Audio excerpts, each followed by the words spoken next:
Welcome back. Another day. The journey continues. So I've tried to iron as much of the lining pieces as possible. And I finally was able to clean as much of the mineral deposits and hard water out of my steamer as I could so that it works. And then I had to let it run a few times to keep cleaning it out because it was spitting water, just like boiling water versus steam.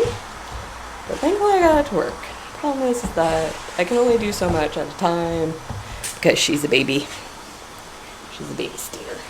And it doesn't want to sit on the tension rod very well. It's a little slippery.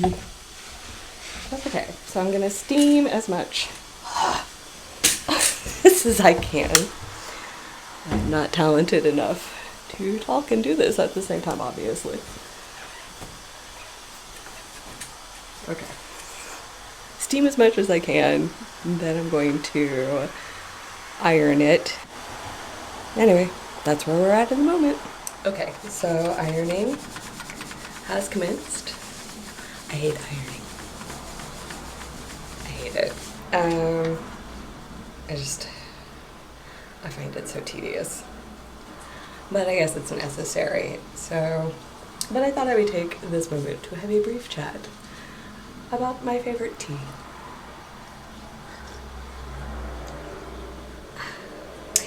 And that would be PG Tips. So I discovered PG Tips when I studied for a semester in England, in college. Lived with a host family. And of course, every morning with the cereal that we would have, either Weetabix or some kind of cornflakes or something, and toast, we would have tea.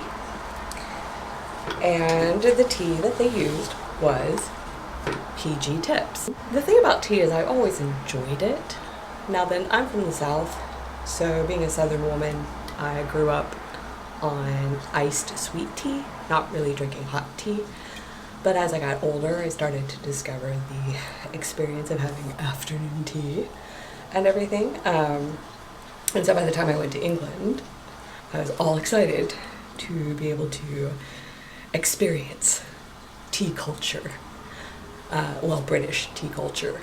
Anyway, problem is that it is very bitter to me. My own personal theory is something to do with tannins. It's the same reason I don't like wine. Wine tastes like metal to me, and my friend told me that's probably the tannins.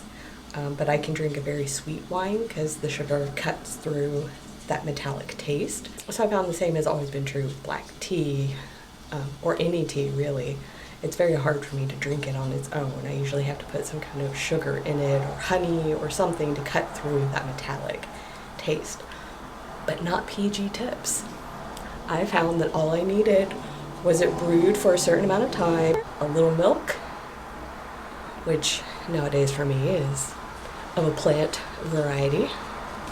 Yay, aging and lactose intolerance. And that was all I needed. So over the years, I have bought PG Tips from time to time. During the pandemic, of course, my local grocery stores didn't really carry it, so I was craving it. So I went to that big shop online and ordered some, and did not realize that I ordered the big boy.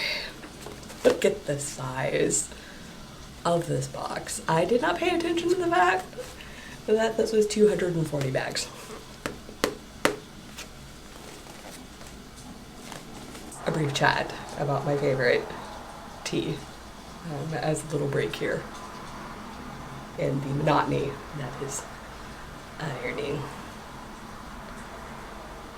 The ordeal of the ironing is over, although I'll probably have to do it again once I have these pieces in place together. So now I'm getting ready to pin them together, the lining to the outfit. I realized looking at one of my other dresses, the lining in it, that I had done the same thing with the former pattern where I had a pattern that called for the front to be in two pieces And then once I went to cut it, I realized I really wanted it in one piece. And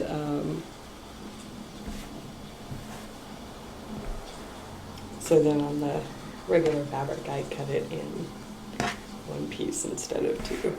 So apparently it's a thing with me. So anyway, I continue trying to figure this out.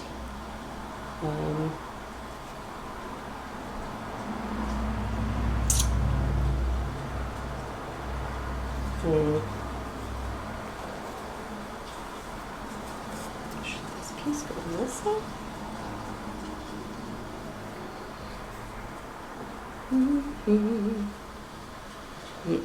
don't like you there. Okay, back over here.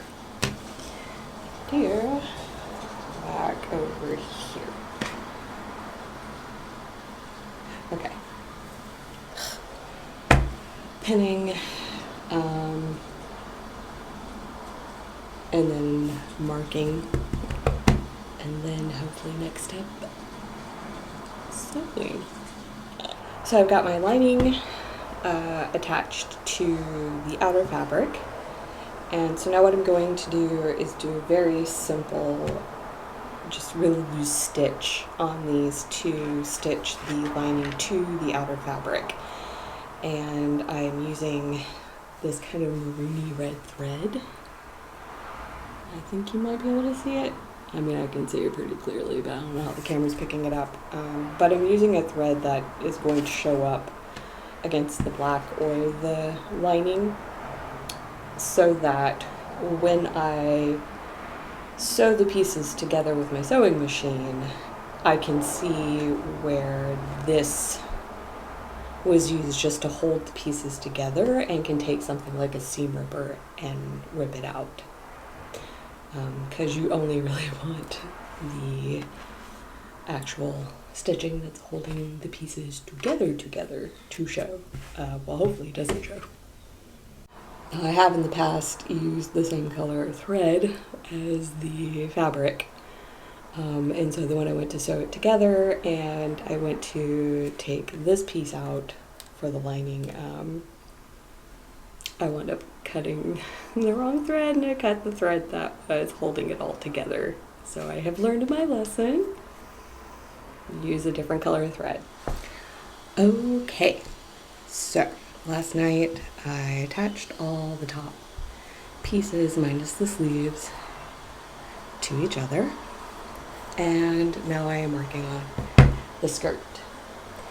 I looked over the pattern last night to try to make some decisions.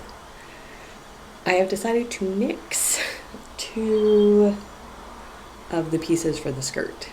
The skirt is supposed to have 4 pieces, a front, a back, and 2 sides. I think it's overkill for what I'm going for.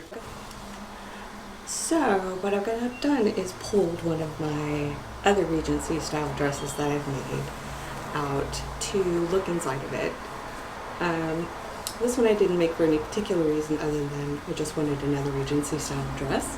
This has 2 panels for the skirt, a front and a back, and you can see there's some pleating on it to gather the areas. Also, I too decided to do this one in the back, fastenings in the front, and did it with buttons and a hook up here.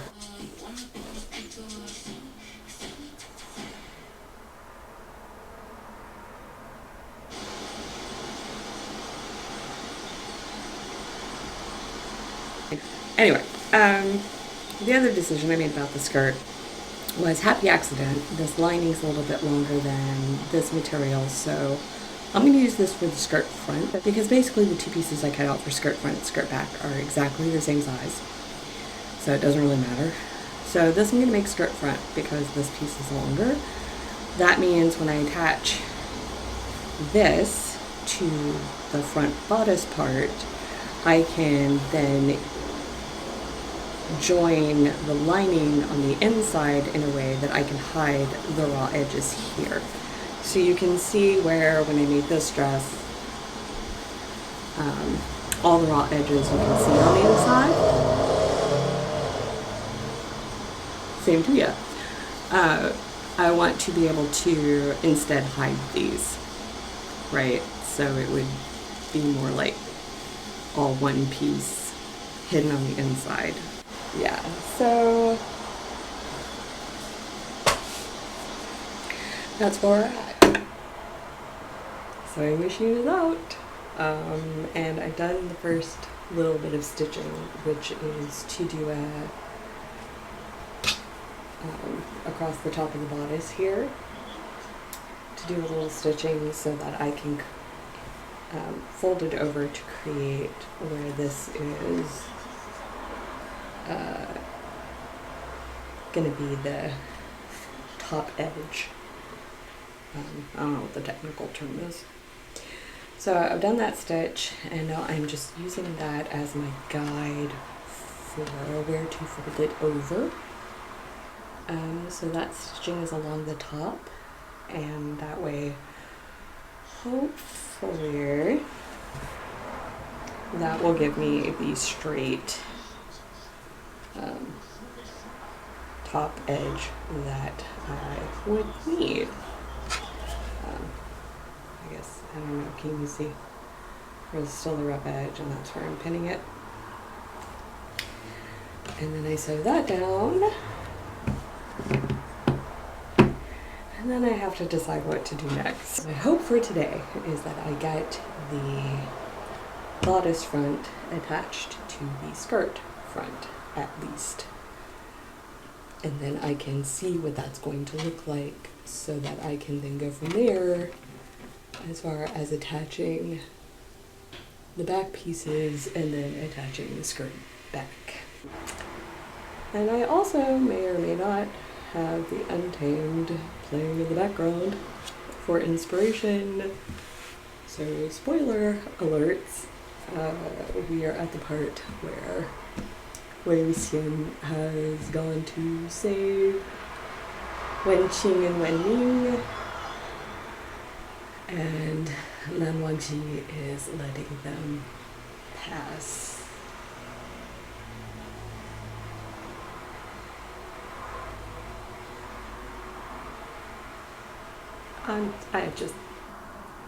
I mean, come on. He's standing there in the rain with his little umbrella, and his best friend has just left, and he knows he just let him go, and it's raining, and the sadness on his face.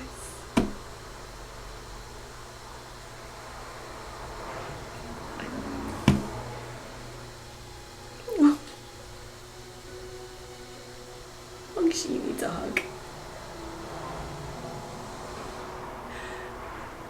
Anyway. And I guess now I'll stitch this part. So, I mean, do you want to watch me stitching? I guess we can try it.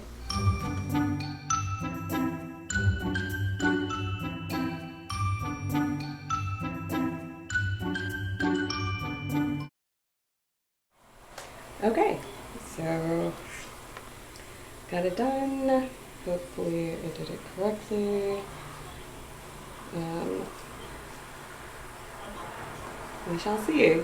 So next step is attaching the skirt front to the top front and go on from there. And here it is so far. So you can see it'll take some hemming, but in these areas I'm going to definitely, once I have everything, the backs and everything put together, I'm going to have to take in some of the top so it sits properly. So I've just got it pinned on the mannequin for now to get an idea. So, anyway, did some house chores and then went for a walk, and it got very warm, so I had to change my top. And so I have finished attaching the bodice front to the front skirt. And now I have put together the back pieces to the back skirt. And I'm about to sew those together.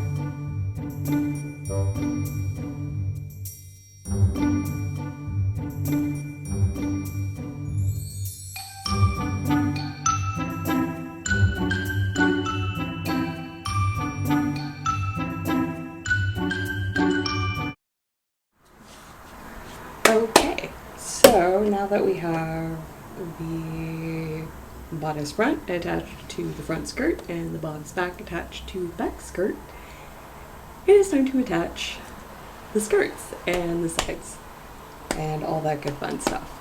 So, wish me luck. I've gotten the tops, the bottoms, and the sides all attached.